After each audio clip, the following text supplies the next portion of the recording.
Estás escuchando Salamanca en la Onda.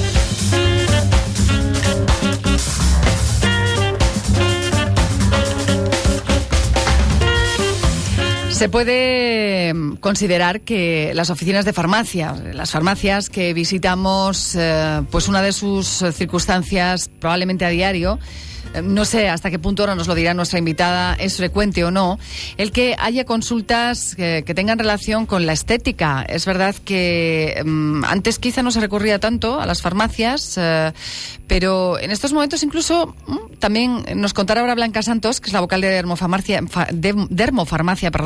del Colegio Oficial de Farmacéuticos, también si lo hacen, si estas consultas las hacemos antes de acudir muchas veces al médico, en lo que se refiere a la estética.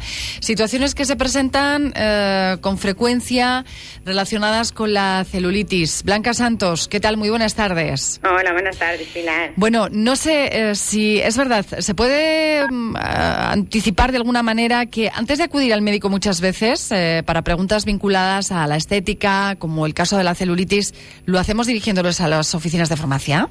Pues sí, muchas veces somos la primera fuente de información o de consejo. A veces algunos pacientes ven que tienen algún problema relacionado con la dermocosmética, muchas veces, que puede ser en este caso ahora mismo de cara ya que empieza la primavera, el verano, pues muchas veces son problemas de celulitis, pero pueden ser problemas de un eritema, que puede ser por el sol, alguna verruguita, y a veces antes de acudir al médico pues pasan por aquí y ya nosotros, en función de la gravedad de la misma, o ver si se puede solucionar in situ, y si no, les derivamos al médico. Sí, ¿qué entendemos por celulitis, Blanca? ¿Cómo se manifiesta? Bueno, pues realmente la celulitis se utiliza para definir lo que es una inflamación del tejido celular. Hay un desorden funcional y estético porque se produce una acumulación de grasas, de líquidos y toxinas en algunas zonas del cuerpo, como vienen siendo las más habituales: caderas, glúteos, abdomen. ¿En las mujeres? Muslos, principalmente en las mujeres. En un 90% la padecen las mujeres frente a un 10% de los hombres. Y se suele deber a una alteración vascular, a unos malos hábitos de alimentación, a cambios hormonales y a un estilo de vida muy sedentario. Uh-huh. ¿Y en el caso de los hombres, dónde se sitúa la celulitis? Bueno, ¿En la zona del vientre? Más frecuente en el abdomen y a veces incluso en los hombros y en la zona alta de los muslos. Bien. Pero bueno, son casos realmente contados con cuentagotas. No es muy frecuente ver a un hombre con celulitis. Pues yo le aseguro que últimamente quizá a lo mejor, no sé, la apreciación es mayor o porque también exhibimos más nuestro cuerpo, pero sí que se suele notar con frecuencia, me parece a mí, aprecio en los hombres celulitis, sobre todo en la parte abdominal, como nos apuntaba, en el estómago. Sí. Bueno, ¿qué tipos de celulitis hay? Voy a terminar. Me preguntas cómo se manifiesta. Sí, ¿cómo se manifiesta? Perdóname que te interrumpa, Pilar. Entonces, no, simplemente para que los oyentes lo reconozcan, claro que sí. Aquella mujer que padece celulitis tiene claro cómo se manifiesta, pero bueno, saber que son los típicos nódulos celulíticos que se llaman piel de naranja, que es el signo más claro de que se padece celulitis, y suele ir acompañado pues de un aumento en el espesor y la sensibilidad de la piel. Suele haber hipotermia localizada y suele haber también una disminución de la movilidad de la piel. Entonces todo esto es debido a que hay un mal intercambio, no llega bien las células, el riego sanguíneo, y entonces se produce debido a que los adipocitos están ahí formando nódulos y no dejan que exista una buena circulación sanguínea, ¿no? Uh-huh. Esas serían un poco las manifestaciones de la celulitis. Y luego, en cuanto a los tipos de celulitis que me preguntabas ahora, sí, pues según los autores se pueden clasificar de muchas maneras.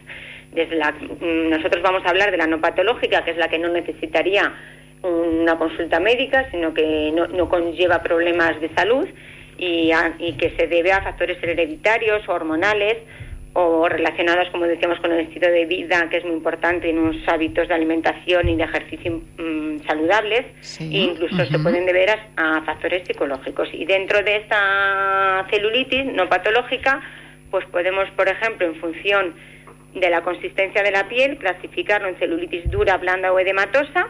Dura sería aquella que se produce en mujeres jóvenes principalmente, que suelen ser deportistas. El aspecto de la piel es compacto y firme y no se modifica por cambios posturales.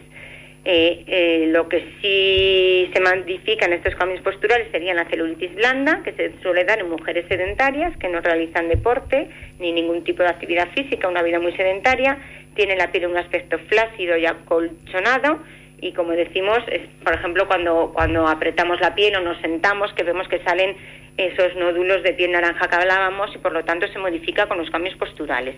Y luego, por ejemplo, una celulitis edematosa es cuando ya hay un incremento de volumen porque hay mucha retención de líquidos y hay un mal intercambio del sistema linfático y el sistema intercambio venoso-arterial, y entonces ahí se desarrolla un volumen en las extremidades inferiores y hay sensación de pesadez, hay dolor en las piernas, y bueno, pues este es un tipo de clasificación, ¿no? Según cómo esté localizada y cómo esté esa consistencia de la piel. Evidentemente, Blanca, lo primero que hay que hacer es un reconocimiento de la celulitis para poder después acometer su tratamiento oportuno, ¿no?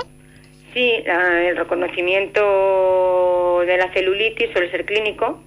Normalmente se hace por una palpación de la zona afectada, y al hacer esta palpación se suelen ver unos síntomas claros, como puede ser el aumento del grosor de la piel, aumenta el dolor y la sensibilidad en esa zona cuando nos tocamos, hay una disminución de la movilidad, y luego suele ser una zona que está más fría, suele ser una zona fría, puesto que tiene un bajo riego sanguíneo, ¿no? Y el síntoma claro, el signo claro, el marcador evidente de que se padece celulitis es esa piel de naranja. Cuando ya hemos descubierto que estamos ante un caso de celulitis, pues hay que pasar a tratarla, como comentabas. Este tratamiento pues va de unas recomendaciones generales en los hábitos de vida, que viene a ser desde el ejercicio físico, que es fundamental para que haya ese suministro de oxígeno y ese intercambio de oxígeno en la piel, se movilicen las grasas, y luego también recomendaciones higiénico-dietéticas. ¿Me escucháis, Pilar? Sí, perfectamente. Vale. ¿Cuáles suelen ser las preguntas más saludables? Sí. Lógicamente baja en calorías, nutricionalmente equilibrada, que no le falte ninguno de los nutrientes necesarios. Es necesario realizar 5 comidas al día, ya que esto hace que las reservas de glucógeno sean constantes en sangre, y de esta manera el cuerpo no tiende a acumular grasa para reservas en forma de grasa que puedan necesitar, ¿no? Si le estamos aportando las 5 comidas, va a ser más difícil que haya acúmulos de grasa. Beber agua garantiza el aporte de vitaminas y minerales. Bueno, esto que se ha dicho tantas veces, que hemos repetido y que vamos a evitarlo, si te parece, Blanca, porque tenemos algunas consultas que son las más frecuentes dentro de las oficinas de farmacia. Bueno, pues a nosotros nos suelen preguntar, primero cómo tratarla, evidentemente. Nos suelen preguntar por qué no aparece la celulitis antes, por ejemplo, de la pubertad en las niñas, porque algunos casos se dan, que eso serían de derivación al médico, y simplemente es decirles que esto es por un tema hormonal, ¿no? Ya que los estrógenos juegan un papel muy importante en la aparición de la celulitis, y hasta que no se produce ese desarrollo sexual en la pubertad, pues no hay un nivel de hormonas suficientes para poder desarrollar esa celulitis, y por lo tanto no se manifiesta. ¿Cuáles más? Pues, por ejemplo, nos preguntan que por qué la celulitis empeora con la edad. En realidad, casi todo empeora con la edad, pero bueno, en este caso esto es debido porque menos la sabiduría.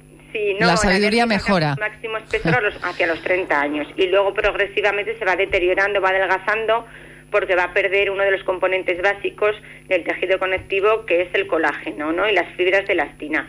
Y esto hace que ese tejido adiposo acentúe el aspecto de la celulitis, porque nos falta colágeno, nos falta elastina, y entonces se va a acentuar ese aspecto, ¿no? ¿Qué más preguntas? El tabaco es fundamental. El tabaco siempre nos dicen, ¿es que fumar perjudica tal? Pues sí, porque el tabaco debilita, como hemos dicho, la formación de colágeno.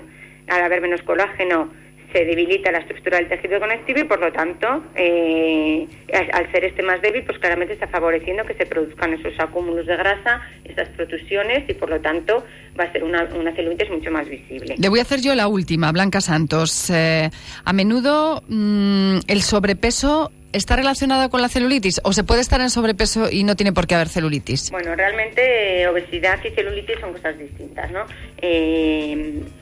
Afecta mayoritariamente a mujeres con sobrepeso, pero puede haber mujeres muy delgadas que tengan celulitis. Sí es cierto que se aprecia más cuando se engorda, pero hay que tener en cuenta que en una persona que tiene sobrepeso se ve afectada básicamente los adipocitos, ¿vale? La estructura de los adipocitos. Sin embargo, en una persona que tiene celulitis, además de ese deterioro o esa afección en los adipocitos, se va a ver afectado todo el tejido conjuntivo de la piel, conectivo de la piel, y es lo que hace que se forme la celulitis. Entonces, no tiene por qué estar relacionado directamente con la obesidad. Bien, pues recordamos, como nos decía por último Blanca Santos, recapitulando, que fundamental desde luego en esas consultas en las oficinas de farmacia sobre celulitis que reciben a menudo, incluso a veces antes de visitar al propio especialista, al médico, que es fundamental desde luego el eludir una vida sanitaria, una vida sedentaria, y que además debemos desde luego pensar